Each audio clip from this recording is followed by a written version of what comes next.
ముఖ్యంగా ఈ అల్లములో ఉండే యాంటీ ఇన్ఫ్లమేటరీ ప్రాపర్టీస్ కూడా చాలా బాగా జీర్ణకోశంలో హాని కలిగించే చెడ్డ సూక్ష్మజీవులు పెరగకుండా రక్షించడానికి కూడా అవి బాగా ఉపయోగపడతాయి. ఈ జింజరాల్ అనే కెమికల్స్ కూడా ఎట్లా ఉపయోగపడుతుందంటే గ్యాస్ట్రిక్ ఎంప్టీయింగ్ బాగా త్వరగా జరిగేటట్టు చేస్తుందట.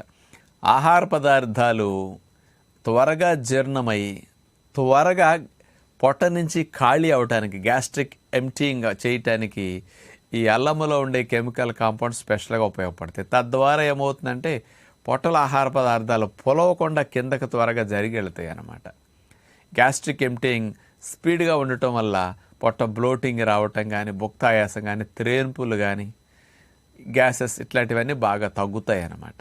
ఈ ప్రాపర్టీస్ అల్లానికి ఉన్నాయి. అల్లములో ఉండే ఇతర కెమికల్ కాంపౌండ్స్ డైజెస్టివ్ జ్యూసెస్ని, పొట్టలో ఆహారాన్ని అరిగించడానికి ఉత్పత్తి అయ్యే ఎంజైమ్స్ని బాగా ప్రేరేపించడానికి అద్భుతంగా ఉపయోగపడతాయి.